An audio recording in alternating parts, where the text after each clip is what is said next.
नमस्कार, मैं रेखा पांडे पुणे महाराष्ट्र से आप सभी का अभिनंदन और वंदन करती हूँ अपने YouTube चैनल कविता जंक्शन के। ज्योतिर्लिंग की कहानी, कैसे उसका उदय हुआ, उसका कैसे अस्तित्व में ज्योतिर्लिंग आया, भगवान शंकर कब और क्यों वहां उदित हुए, इसके बारे में हम चर्चा कर रहे हैं। और इस चर्चा के दौरान हम अपने अगले पायदान पे आ गए हैं और आज हम 8वें ज्योतिर्लिंग के बारे में डिस्कशन करेंगे। वो 8वां ज्योतिर्लिंग त्र्यंबकेश्वर ज्योतिर्लिंग के नाम से प्रसिद्ध है। त्र्यंबकेश्वर ज्योतिर्लिंग नासिक के पास में एक छोटा सा जगह है त्र्यंबक, उस शहर में बसा हुआ है। ब्रह्मगिरी पहाड़ के तलहटी में है, जो बहुत ही खूबसूरत देखने में वो जगह दिखता है। और त्र्यंबकेश्वर मंदिर जो है काले पत्थरों से बनाया गया है। यहाँ शिवलिंग जो है वो 3 रूप में है, ब्रह्मा, विष्णु और महेश। इसके तीनों रूपों के तरीके से शिवलिंग है और इस पे एक मुकुट जो है बहुत ही कीमती जो रत्न उस पे जड़ित है, जो बहुत कम देर के लिए उस पर स्थापित होता है। कहते हैं पांडवों ने इसकी पूजा की थी, तब से ये वहां पे विराजित है। आइए त्र्यंबकेश्वर ज्योतिर्लिंग का जो उद्भव हुआ था, कैसे हुआ था, उसके बारे में हम चर्चा करेंगे। कहते हैं कि गौतम ऋषि और अहिल्या दोनों वहां उस एरिया में जब रहते थे, तो एक बार ऐसा हुआ कि बहुत ज्यादा सूखा हुआ, बारिश नहीं हुई और वहां के लोग भूखे मरने लगे। कई लोगों ने वहां माइग्रेट कर गए, जाने लगे। तो जो गौतम ऋषि जो थे ना, बहुत तप किए वरुण देव से, और उन्होंने बोला कि ऐसे तो नहीं चलेगा, सभी लोग भूखे मर रहे हैं, प्लीज आप बारिश कीजिए। तो उन्होंने बोला कि ठीक है, एक कुंड तुम खोदो और उसमें एक बारिश का दिव्य जल भर जाएगा, वो सभी को जल देगा और सब लोग खुशी खुशी रहेंगे। तो उन्होंने ऐसा ही किया, एक कुंड खोदा और पानी बहुत सारा स्टोर कर लिए और वो खुशियों का साधन बना। आसपास के लोग जो वापस गए थे वो भी वापस आने लगे और वो दिव्य जल जो थे उसकी वजह से वो पानी पीने लगे, खेत लहलहाने लगे, सब लोग खुशी खुशी रहने लगे। लेकिन कहते हैं ना कि कुछ ऐसे लोग जो रहते हैं, आप कितना भी भला करो परंतु कुछ लोग आपका नुकसान करने के लिए रहते हैं। शायद वो नुकसान करते हैं या भला करते हैं, ये तो आगे सुनते हैं। तो उसमें क्या हुआ था कि एक बार उसी कुंड के आसपास कुछ बच्चे पानी पीने गए। तो कुछ दूसरे ऋषियों की जो पत्नियां थी, उन्होंने बोला कि हम लोग पहले पानी भरेंगे, परंतु माता अहिल्या जो थी गौतम ऋषि की पत्नी, उन्होंने बोला कि ये बच्चे पहले से आए हुए हैं, इसलिए इनको पानी पहले ले दिया जाए। तो उन दुष्ट जो ऋषि की पत्नियां थी, उन लोगों को अच्छा नहीं लगा। वो अपने पति को जाके कान भर देती है कि उन लोगों ने वो पानी का कुंड बनाया है, इसलिए उन लोग अपना उस पे मतलब अधिकार रखना चाह रहे हैं। तो इन लोगों ने क्या किया, जो दूसरे ऋषि और उनकी पत्नियां, उन्होंने कठिन यज्ञ करके भगवान गणेश को खुश कर लिया।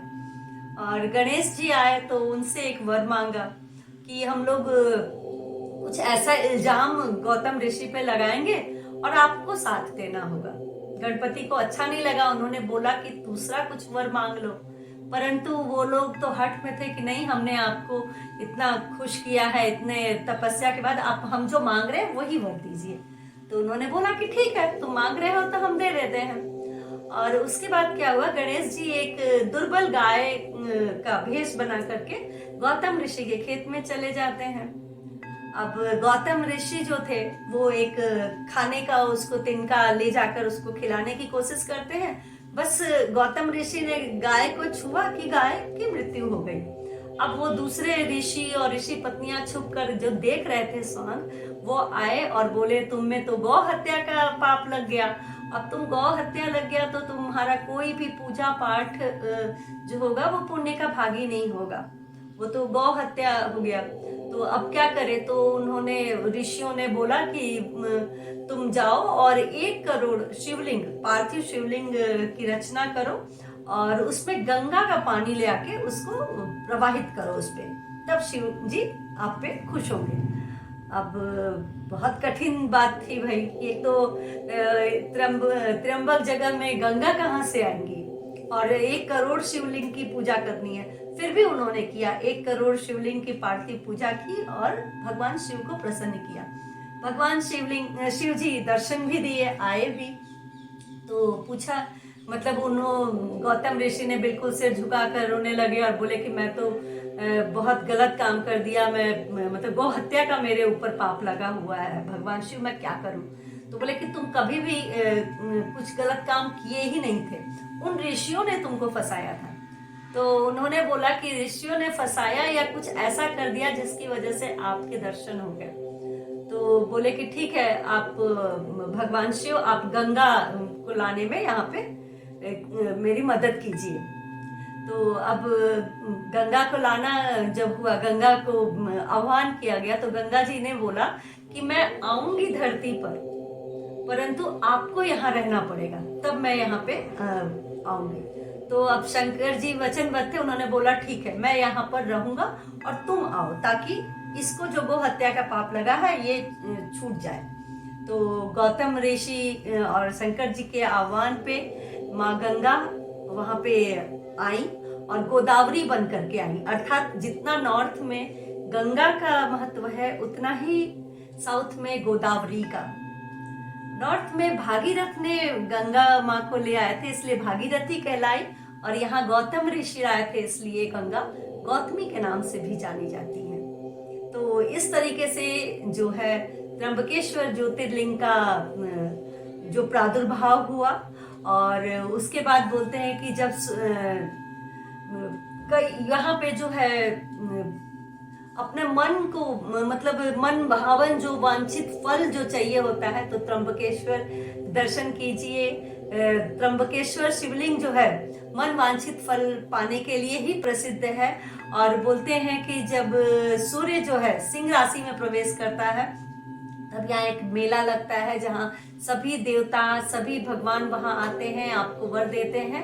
तो इस तरीके से कई किंवदंतियां हैं, कई कहानियां हैं जिसको हम अपने इतिहास उठा करके देखते हैं, या बड़े बुजुर्गों से पूछते हैं, या वहाँ पंडित पुजारी से पूछते हैं, तो हम लोगों को इसके बारे में कई कहानियां पता चलती हैं, जो धीरे धीरे हम लोग को अपने इतिहास के करीब ले जाती है, अपने देवी देवताओं के करीब ले जाती हैं। और मुझे तो बहुत ही अच्छा लगता है, और मुझे लगता है कि मैं जानूं, उसके साथ साथ सभी लोग जाने कि हमारे जो धर्म है कितने सुदृढ़ उस वक्त भी थे और आज भी थे, आज भी है। और अब इसके साथ मैं आपको अगले ज्योतिर्लिंग के बारे में बताती हूँ। अगली बार अगले सेगमेंट में हम जो ज्योतिर्लिंग के बारे में बात करेंगे, वो देवघर का, झारखंड का जो शिवलिंग है, बैद्यनाथ धाम के शिवलिंग, उसके बारे में जानकारी लेंगे। वहाँ के जो शिवलिंग है कैसे स्थापित हुआ, उसका प्रादुर्भाव का कारण क्या रहा है, भगवान शंकर किस रूप में वहाँ विराजित है, और भी इसके जैसे कई जानकारियां लेकर के मैं अपने सेगमेंट में आऊंगी। शुक्रिया।